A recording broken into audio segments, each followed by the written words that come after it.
Hi friends, 69 शिक्षक भर्ती में एक बार फिर से आपका स्वागत है।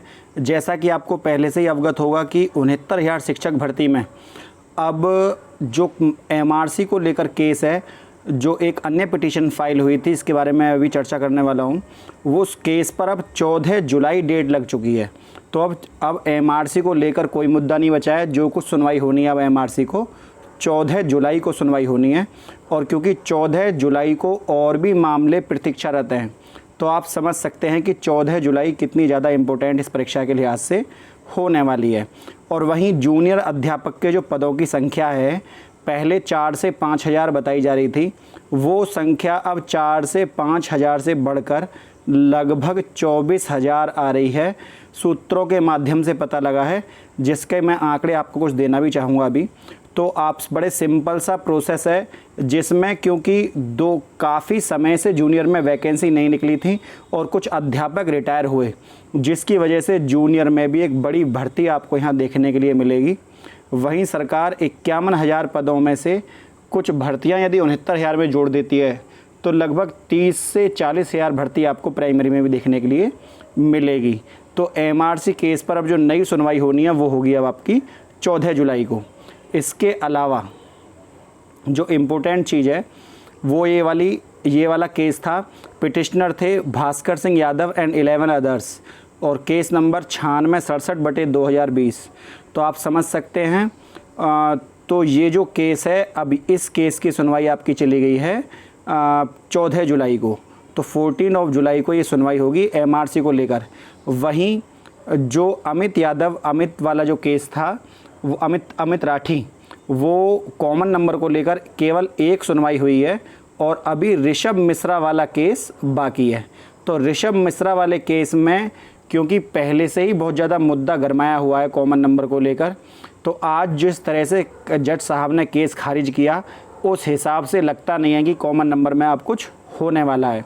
क्योंकि दूसरा मुद्दा भी सेम टू सेम ऐसा ही है कॉमन नंबर का, लेकिन क्योंकि वो पहले सिंगल बेंच से एक बार ऋषभ मिश्रा जीत चुके थे और भर्ती पर स्टे ले चुके थे सारे अभ्यर्थी, तो कहीं ना कहीं उम्मीद लगाई जा रही थी कि कुछ होगा। अब जिस तरह से अमित राठी वाले केस पर कोर्ट ने टिप्पणी करी है कि आप हर भर्ती पर इस तरह से केस यदि लगते रहे तो भर्ती प्रक्रिया कभी भी पूर्ण नहीं हो पाएगी और भर्तियां सारी कोर्ट के माध्यम से खिंचती रहेंगी और किसी को हम नियुक्ति नहीं दे पाएंगे। तो ये शासन प्रक्रिया की कमजोरी भी बताई साथ में उन्होंने, और साथ में अमित राठी वाले केस को पूर्ण तरीके से खारिज नहीं किया है। जो माननीय न्यायालय ने ये कहा है कि आप चाहो तो हाई कोर्ट में इस केस को लेकर जा सकते हो। मतलब आप हाई कोर्ट स्तर से इसकी सुनवाई करें, सुप्रीम कोर्ट के मैटर में इस तरह की सुनवाई करना मान्य नहीं है। यदि हम इस तरह के केसों को सुप्रीम कोर्ट में यदि हम सुनवाई करते हैं तो मामले की गंभीरता इतनी बड़ी नहीं है, तो आप इसको हाई कोर्ट में सुनिए। तो उन्होंने हाई कोर्ट को यहाँ पर कोर्ट किया है कि आप हाई कोर्ट में जाकर इस केस को चलाइए। आप सुप्रीम कोर्ट में के अपने स्तर से उन्होंने इस मामले को खारिज कर दिया। वहीं जो ऋषभ मिश्रा वाला केस है, डबल बेंच में क्योंकि हार मिली है और सिंगल बेंच में जीत मिली थी, तो अब उस केस पर भी बहुत ज़्यादा कयास नहीं लगाए जा सकते कि उस केस में क्या होने वाला है। लेकिन फिर भी छात्रों को एक उम्मीद है कि जो भी यूजीसी की रिपोर्ट यदि आती है, तो यूजीसी की रिपोर्ट भी कहीं ना कहीं मैटर करेगी, पर उससे ज़्यादा मैटर करता है कि ऋषभ मिश्रा वाले केस में जज साहब या कोर्ट का जो निर्णय है वो क्या रहने वाला है। तो ये भी एक बहुत बड़ी अपडेट थी। उधर प्रदेश भर में जो 3,082 एडेड जूनियर स्कूल की जगह थी, ये इस जगह प्रधान अध्यापकों के साथ में जब आएंगी तो लगभग 24,000 हो जाएंगी। और 24,000 एक क्योंकि बड़ी भर्ती आने वाली है, तो आप समझ सकते हैं कि कितनी बड़ी भर्ती 24,000 पदों की यहाँ पर आने वाली है। तो फ्रेंड, सबसे इम्पोर्टेंट चीज़ जो है वो ये है, यदि अभी सीटेट की जो परीक्षा है उसकी स्थिति पर मीटिंगों का दौर चल रहा है, लेकिन सीबीएसई ने इसको अभी साफ़ नहीं किया है। वहीं बच्चे 5 जुलाई भी पास में आने वाला है और अभी इसकी स्थिति साफ़ नहीं हुई है।